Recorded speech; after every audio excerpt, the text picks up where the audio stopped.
ആരാണ് മികച്ച നേതാവ്? രാഹുൽ ഗാന്ധിയോ അതോ നരേന്ദ്രമോദിയോ? ABP-Cയുടെ സർവേ ഫലം പുറത്തു വരുമ്പോൾ മോദിക്ക് അനുകൂലമാണ് ഉത്തരേന്ത്യൻ സംസ്ഥാനങ്ങളെല്ലാം. അതേസമയം തന്നെ ചെറിയ തോതിലെങ്കിലും ഒരു ഓളം സൃഷ്ടിക്കുവാൻ ദക്ഷിണേന്ത്യയിൽ രാഹുൽ ഗാന്ധിക്ക് സാധിക്കുന്നുണ്ട്. സർവേ പ്രകാരം മോദി സ്വന്തമാക്കിയിരിക്കുന്നത് 59% വോട്ടുകളാണ്. ഒരുപക്ഷെ കഴിഞ്ഞ തവണത്തേക്കാൾ ഒരുപടി മുൻപിൽ തന്നെയാണ് മോദി എന്ന് പറയേണ്ടി വരും. അതേസമയം കഴിഞ്ഞ തവണത്തെ 27-ൽ നിന്നും ഇപ്പോൾ 32% ഉയർന്നു വന്നിരിക്കുകയാണ് രാഹുൽ ഗാന്ധി. ഓരോ സംസ്ഥാനങ്ങളെടുത്ത് പരിശോധിക്കുമ്പോൾ BJPക്ക് വളരെ മികച്ച രീതിയിലുള്ള മുന്നേറ്റം കാണാൻ സാധിക്കുന്നുണ്ട്. കഴിഞ്ഞ ദിവസം നടന്ന ദ്വിദിന യോഗത്തിൽ മോദി സർക്കാരിന്റെ പുതിയ അജണ്ടയാണ് ഇത്തവണത്തെ ലോക്സഭാ തെരഞ്ഞെടുപ്പിൽ 50% വോട്ടുകൾ നേടുക, 400 സീറ്റ് സ്വന്തമാക്കുക എന്നുള്ളത്. അതേസമയം തന്നെ ഇന്ത്യ മുന്നണിയാണെങ്കിൽ കഴിഞ്ഞ ദിവസങ്ങളിൽ സീറ്റ് ഷെയറിംഗുമായി ബന്ധപ്പെട്ടുള്ള യോഗവും നടത്തി കഴിഞ്ഞു. വ്യക്തമായ തീരുമാനത്തിൽ എത്താൻ സാധിച്ചിട്ടില്ല എങ്കിലും ഒരുപക്ഷെ ഇരു കൂട്ടരും വലിയ രീതിയിലുള്ള പ്രചരണങ്ങൾക്കും വലിയ രീതിയിലുള്ള മുന്നൊരുക്കത്തിലുമാണ്. ഇതേ സാഹചര്യത്തിലാണ് ഈ പോളിംഗ് റിസൾട്ട് വന്നു നിൽക്കുന്നത്. ഓരോ സംസ്ഥാനത്തിലെയും പോളിംഗ് ശതമാനം പരിശോധിക്കാം.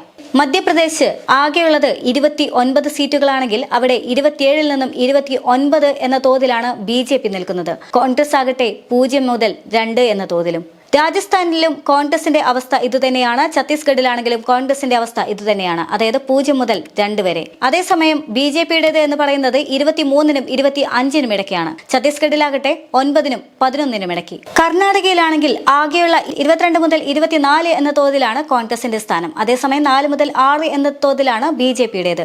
തെലങ്കാനയെ സംബന്ധിച്ചിടത്തോളം കോൺഗ്രസ് പാർട്ടി അത്രയധികം സ്ട്രോങ് ആയിരിക്കുന്ന സ്ഥലമാണ്. അതുകൊണ്ട് തന്നെ BJPക്ക് അവിടെ സാധ്യതയുള്ളത് 1 മുതൽ 3 സീറ്റുകൾ വരെ മാത്രമാണ്. അതേസമയം തന്നെ കോൺഗ്രസിന് 9 മുതൽ 11 സീറ്റിന് വരെ അർഹതയുണ്ടെന്ന് പറയുന്നു. അതേസമയം തന്നെ BRSനാകട്ടെ 3 മുതൽ 5 സീറ്റ് വരെ നേടാൻ സാധിക്കുമെന്നും തെലങ്കാന പറഞ്ഞു വെക്കുന്നുണ്ട്. ഇന്ത്യയെ സംബന്ധിച്ചിടത്തോളം 5 പ്രധാനപ്പെട്ട സംസ്ഥാനങ്ങളിൽ നിന്നുമായി 223 ലോക്സഭാ സീറ്റുകളാണ് ഉള്ളത്. പഞ്ചാബ്, മഹാരാഷ്ട്ര, വെസ്റ്റ് ബംഗാൾ, ബീഹാർ, ഉത്തർപ്രദേശ് എന്നിവയാണ് ആ സംസ്ഥാനങ്ങൾ.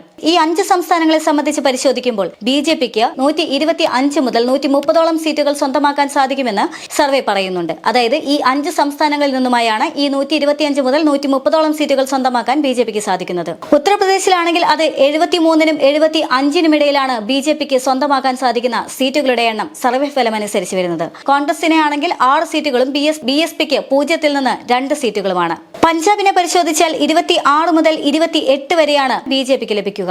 മഹാരാഷ്ട്രയിലാണെങ്കിൽ 26-നും 28-നും ഇടയിലാണ് BJPയുടെ സ്ഥാനം. അതായത് ഉത്തരേന്ത്യൻ സംസ്ഥാനങ്ങളിലെല്ലാം തന്നെ BJPക്ക് വലിയ മുന്നേറ്റങ്ങൾ ഉണ്ടാക്കാൻ സാധിക്കുന്നുണ്ട്. കഴിഞ്ഞ നിയമസഭാ തെരഞ്ഞെടുപ്പിന്റെ ഫലത്തിന്റെ അടിസ്ഥാനത്തിൽ പരിശോധിച്ചാൽ അത് തീർച്ചയായും BJPക്ക് സാധിക്കുമെന്നുള്ള കാര്യം വ്യക്തവുമാണ്. കാരണം കഴിഞ്ഞ 5 സംസ്ഥാനങ്ങളിലേക്ക് നടന്ന നിയമസഭാ തെരഞ്ഞെടുപ്പിൽ BJP പോലും പ്രതീക്ഷിക്കാത്ത മുന്നേറ്റമാണ് BJPക്ക് സ്വന്തമാക്കാൻ സാധിച്ചത്. അതുകൊണ്ട് തന്നെ 2024-ലെ തെരഞ്ഞെടുപ്പിൽ BJPക്ക് വലിയ രീതിയിലുള്ള മുന്നേറ്റം ഉണ്ടാക്കാൻ സാധിക്കുമെന്നുള്ള കാര്യത്തിൽ യാതൊരു തർക്കവുമില്ല. മാത്രമല്ല ഇതിനായുള്ള തുടക്കം BJP തുടങ്ങിക്കഴിഞ്ഞിരിക്കുന്നു. എന്തു തന്നെയാണെങ്കിലും BJPയുടെ ഇത്തവണത്തെ അജണ്ട എന്ന് പറയുന്നത് 50% വോട്ടുകളും 400ഓളം സീറ്റുകളും സ്വന്തമാക്കുക എന്നുള്ളതാണ്.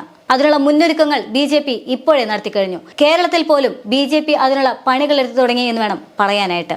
ക്രൈസ്തവ ഭവന സന്ദർശനവും എല്ലാം തന്നെ അതിന്റെ ഭാഗങ്ങളാണ്. മാത്രമല്ല പ്രധാനപ്പെട്ട എല്ലാ മണ്ഡലങ്ങളിലും BJP സാധ്യതാ സ്ഥാനാർത്ഥികളെ പ്രഖ്യാപിച്ചു കഴിഞ്ഞു. തൃശ്ശൂരത്തെയും ആറ്റിങ്ങലിലെയും അതുപോലെ തന്നെ കൊച്ചിയിലെയും എല്ലാം തന്നെ സ്ഥാനാർത്ഥികളുടെ ലിസ്റ്റ് കഴിഞ്ഞിടയ്ക്ക് BJP പുറത്തുവിട്ടിരുന്നു. കൊച്ചിയിലാണെങ്കിൽ അനിൽ ആന്റണിയാണ് BJP നിർത്താൻ സാധ്യത എന്ന വിവരങ്ങളാണ് പുറത്തു വന്നിരുന്നത്. അതേസമയം തന്നെ തൃശൂർ സുരേഷ് ഗോപിക്ക് തന്നെ സ്വന്തം എന്നുള്ള നിലയിലാണ് BJPയുടെ ഇപ്പോഴത്തെ പ്രചരണങ്ങൾ നടക്കുന്നത്. അതേസമയം തന്നെ ആറ്റിങ്ങലാണെങ്കിൽ V മുരളീധരനായിരിക്കും നയിക്കുക എന്ന തീരുമാനങ്ങൾ വരുന്നുണ്ട്. മാത്രമല്ല തിരുവനന്തപുരത്താണെങ്കിൽ അത് മറ്റേതെങ്കിലും കേന്ദ്രമന്ത്രിയായിരിക്കും നയിക്കുക എന്നുള്ള വിവരങ്ങളും BJP പുറത്തുവിടുന്നുണ്ട്. മാത്രമല്ല അമിത്ഷായുടെ നേതൃത്വത്തിലായിരിക്കും ഓരോ മണ്ഡലങ്ങളിലും നടക്കുന്ന പ്രചരണം എന്ന് പറയുന്നത്. കേരളത്തെ മാറ്റി നിർത്തിക്കൊണ്ട് ഇപ്പോൾ വന്ന പോളിന്റെ അടിസ്ഥാനത്തിൽ ദക്ഷിണേന്ത്യയെ മൊത്തത്തിൽ പരിശോധിക്കുകയാണെങ്കിൽ അവിടെ കോൺഗ്രസിന് തന്നെയാണ് മുന്നേറ്റം എന്നുള്ളതാണ് പോൾ ഫലങ്ങൾ പറയുന്നത്. അതായത് ദക്ഷിണേന്ത്യയെ സംബന്ധിച്ചിടത്തോളം BJPക്ക് വലിയ രീതിയിലുള്ള മുന്നേറ്റം ഉണ്ടാക്കാൻ സാധിക്കാത്ത സ്ഥലങ്ങൾ തന്നെയാണ്. പക്ഷേ ചെറിയ രീതിയിലെങ്കിലും BJPക്ക് വളർന്നു വരാൻ സാധിക്കുമെന്നുള്ള കാര്യം BJP തെളിയിച്ചതാണ്. പക്ഷേ കോൺഗ്രസിനെ സംബന്ധിച്ചിടത്തോളം കോൺഗ്രസ് ഒന്നുകൂടി കഠിനമായി പ്രയത്നിക്കുകയാണെങ്കിൽ കോൺഗ്രസിന് തന്റെ സീറ്റ് നില നിലനിർത്താൻ സാധിക്കുമെന്നുള്ളതാണ് വാസ്തവം. എന്തുതന്നെയാണെങ്കിലും 2024-ൽ വരാനിരിക്കുന്ന തെരഞ്ഞെടുപ്പിൽ BJP തന്റെ കളമൊരുക്കി കഴിഞ്ഞു.